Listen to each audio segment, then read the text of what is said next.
Can you hear me? Asked you to unmute. I'll ask you again. There you go.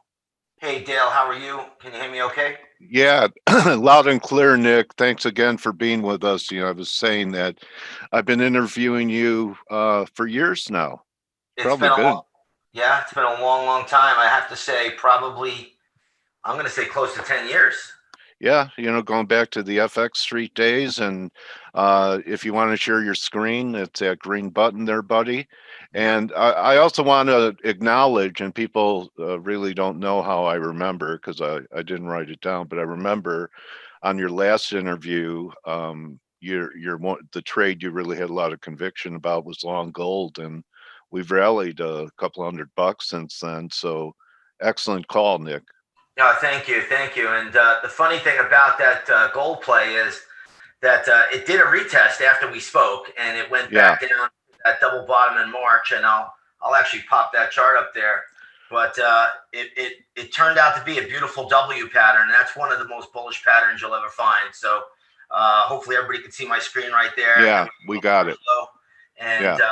it turned out to be a heck of a trade. I still have some gold plays still running. So I'm looking actually for more, believe it or not. What about 1960 or so? One more push? Yeah, I think right now when we look at gold futures, we're probably more in line to see a move up to around 1960 to 1980, and then obviously 2000 comes back into play. But that will probably require a little bit more work. But it's looking pretty good so far. Yeah, Nick, before we continue with the markets, it's been such a we've been talking for so long, and everyone learns a lot about themselves on the journey of becoming a trader, getting involved in the industry. Why don't you refresh my memory, since I have old timers, about your genesis in the business and how it happened for you? Well, I grew up in Brooklyn, New York, and I was always around the stock market some way or another. My dad worked in Lower Manhattan where the stock market was. He worked at a restaurant. I used to busboy there as a little kid, and I met all these Wall Streeters. And so I could say it was somewhat in my blood from the beginning, but my parents never wanted me to get into this business. But yeah, I'm in that club too. Go ahead. My mother used to tell me, go get a union job like your brother. And yeah. My mom was more, one white collar. Be a lawyer, Dale. Right. Okay. Go ahead. Okay. Yeah. All right. And I just was fascinated by it. But when I was about 19 years old, believe it or not, I had a few dollars and I had a little illness. And I went to the doctor, and the doctor saw me reading a Wall Street Journal and the Forbes magazine while I was in the waiting room. We started talking stocks. He gave me a tip. I bought the stock. I'll never forget it. I made 10 grand in a flash, and I was instantly hooked. 6 months later, I gave back that 10,000 and more. So, I had my fair share of rodeo markets, and now I just use technicals. That's all I care about, and that's where I am today. All right, Nick, great story. And really, yeah. Well, you know what? Back in the day, you and I were fortunate that we could rub elbows with floor traders and guys in the business. Now they're bowling alleys, and people have to scour the internet and really have great discernment as to what they absorb as credible and not. So you're definitely credible because you've been around. You and I are veterans, so now I'm interested in what you're thinking here. I remember last time you also said you didn't like equities. 2021 is years ending in one. Gann thought was not a positive year for stocks. Here we are halfway through the year, approaching it. Maybe we're getting close to some type of turn, or we're in the acceleration blow-off stage. Where are you at on indexes? Well, it could go either way at the moment.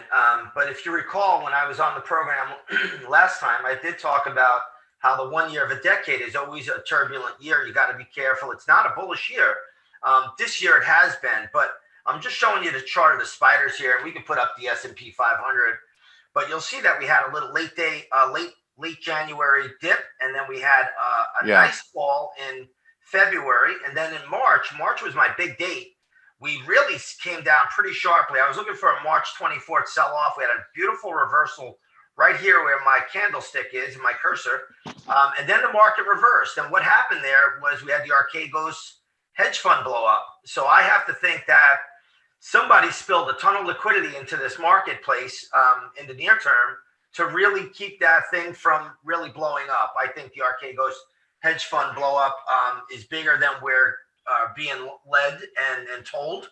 And I think that the powers that be, they spiked this thing. And now here we are at new all-time highs. But again, I tuned in a little bit to hear your last speaker. And, you know, we have a big important Fed meeting tomorrow. And really, it's not about the Fed raising rates anymore.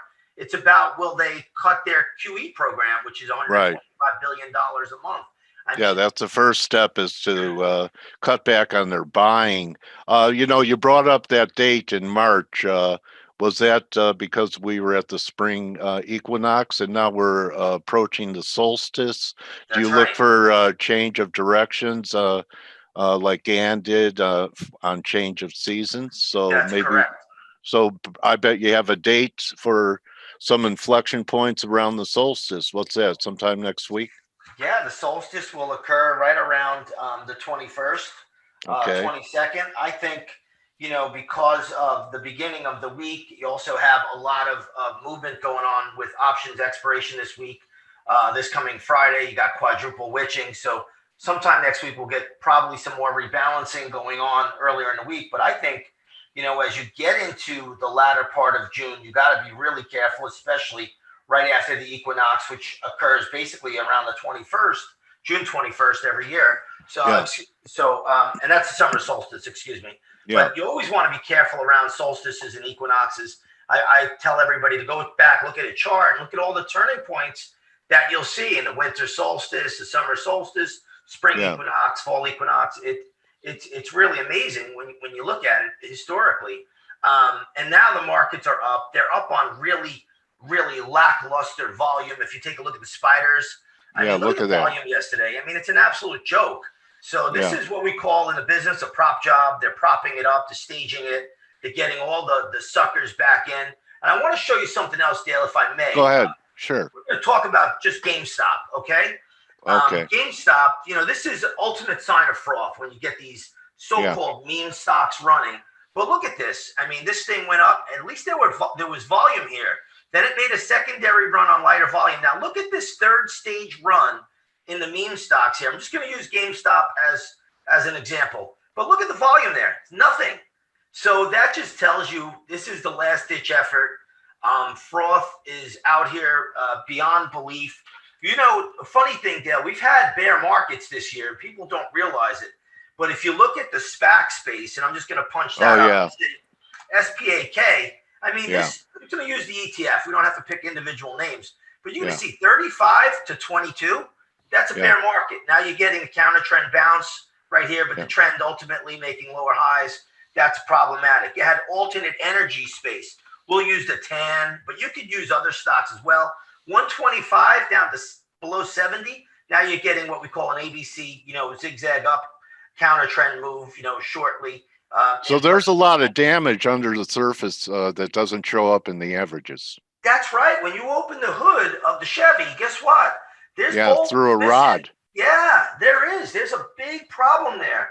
And people don't talk about it. But, you know, look at leaders like former leaders. Look at Tesla. Tesla was a $900 stock, went to $550. I think it's going to $450. You know what, Nick? I've been talking 300. It's a big descending triangle from 900 to 550. Absolutely. Or even 750. We take out 550. It looks like we could, you know, trade. Yeah, and I'll just show you why I say 400 is only because this is where the base was and it broke out. So and there's a gap there. Yeah. So, you know, 4 to 450 is I think a shoo-in. I don't even think it's not going to happen. I think it's just a matter of when it happens. And this was the original meme stock before there were meme stocks. That's right. That's well said, Dale. That's 100% correct. But, you know, and then you get into these other memes, AMC, COS, all of these, and now you got Wendy's involved. I mean, if people don't see the writing on the wall, I don't know what is. And then, you know, Dale, you got these non-fungible tokens, NFTs. People I don't understand them. What is that? So you take an image. Yeah. And here's the ultimate sign of froth. And I'm just giving the listeners, a little preview. But people are now buying invisible art. Have you heard about that? You got to Yeah. Google this. A person just bought it for $18,000 an invisible art sculpture, and then another one just sold for $10,000. Well, I got all the invisible art anybody wants to buy if they want to come get it. I mean, I Yeah. can send it in a box with nothing in it. I mean, this is incredible. But this is the ultimate sign of froth. You also have Bitcoin, and I know you guys talked a little bit about Bitcoin. I do a podcast every morning, and I was saying this thing is as frothy as it could be when it was in the 60,000. But here's another bear market: 65 down to 30. Now you're getting a little counter trend balance up to 40. This is another bear market, and people just continue on TV to just glamour the stock market like it's making new all-time highs and things are great. Meanwhile, investors that are in these individual marketplaces are getting absolutely wiped out. Yeah, and you don't hear about that. I mean, SPACs were headlines for a while. Yeah, Alternate energy space was sexy. exactly. Yeah, all of this stuff. Great points about the internals in the market that people aren't paying attention to. You have a view on yields, Nick? I mean, the 10-year I do. was okay.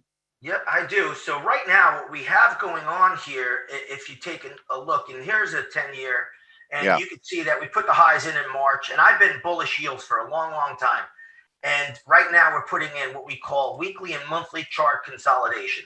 So here's yields. You're going to see right here, this is the 10-year. We're looking at the consolidation we're making. You don't go up in a straight line, Dale. You know how that goes. You go up, you consolidate, then you make another advance. I'd watch August, September, yields will explode. okay. What kind of where to two I and a think we'll half go to to three? two and a half to 2 3/4. When you look more along at a monthly chart, you'll see that bullish pattern being formed. Yeah, And then yeah. you're going to go to 2.5 first, then you go to 200 MA, then ultimately 3%. And then the same goes for the 30-year treasury. Same exact pattern is in there. So yields are headed higher on the 10 and 30-year. Yeah, I'm hearing some people saying 10-year could pull back to about 130 When I before look that at happens. I wouldn't rule that out. I think that's a Yeah, possibility. yeah, That's fair because when you just look at, let me get the daily chart up over here. But when you just look at a natural retrace, and we'll just throw that in there because everybody should be using and looking at retraces all the time. Just a natural retrace to the 382 takes you to 130. yeah. And I mean, that's a right? shallow retrace after a Yeah, tripling of rates. that's right. It's a shallow retrace. So what's a good level? I like that level a lot myself. And, that's where it brings you. So I love yields to go higher, but I don't think they're headed up right now. I think we're going to have to wait a little while. Probably my date for yields going up is probably August. Okay. Like that, anything on the linchpin of everything, the dollar. You have a lot of dollar bears out there, Nick, and we've staged a little bit of a recovery. My take, I don't know if you agree, is I think we have to take out the January low of 89.20 in Dixie, and you could use any currency if you want for a proxy, but any view on the dollar in here? Yeah, I'll pull up the continuous contract, but I like the dollar here for one reason. I think if the overall stock market starts to falter, the Right. dollar goes higher. Yeah. And I think the dollar now makes a run. I think the last time I was on your show, I was bullish as well. And we had a nice move. And then we came back down. I wasn't looking for a blast off. I think I was looking for 95. We got to 93.50. Then Yeah. we came back down. Now we're doing that double bottom test. If we fail here, yeah, we're probably going to go test 88 and a half or so, I would say. Yeah, that's what I'm looking for. Yeah, and if the market starts to come in, this will blast off probably to around 94. 94 is a big resistance point for the dollar index. The Dixie will stall out there. And then if you make a base, it can go obviously a lot higher, probably going to 97 or 99. But right now, the dollar's still a wait and see event. The central bankers or the puppet masters, they run this, they run the show right now. And again, with unprecedented money printing going on, it's hard for the dollar to get any kind of momentum to the upside. Okay, and I would say the move that probably surprised most traders was the resilience and the strength in the energy sector. You know, because everyone was freaked out after it went negative, and every rally was going to be a rally to short. I know I've tried it a few times. What are you thinking here? And I think oil shares were one of the best performers of this quarter. Oil has been on fire, but believe it or not, Dale, I just got short crude now Okay. for the first time in a long time. And I'll show you why. If you take a look at, there's a daily chart I have up right now. You Right. see crude Right. trading at 71 and change. But if you look at the monthly, look what it did. It's right up into the 200 month moving average. And look what it went into, what we call a sideways base failure. The best moves come from failed moves. This was a bullish base that were reversed. So you got a lot of money right here that is looking to get back break even. And I think they're going to pull crude back. I don't think the crude run is over, but I think crude right now is due for a pullback. Okay. And a decent one. I think we Okay. get a pullback down to low 60s. Okay. Anything else on your radar that you want to talk about today, Nick? Well, obviously, we have the all-important Fed meeting. We have quadruple witching options expiration on Friday. I think this is a week where you're going to get a lot of neutrality. You'll get a lot of whipsaw in the popular names. Stocks that have been up in the stratosphere, they're vulnerable for pullbacks. This week, stocks that are down a lot, they're susceptible to some bounces just due to options X. Once we get past this options X, we get back to real trading, and I think everybody should be on guard once you get into that summer solstice. Because you know, if you have anything to say, an adjective to use in the market right now would be complacency. You have a view on the VIX? Do we have one more low left in the VIX before we come out of here, and we'll wrap it? Yep, I do believe we have one more low left in the VIX. You're going to see that the VIX has really fallen off a cliff.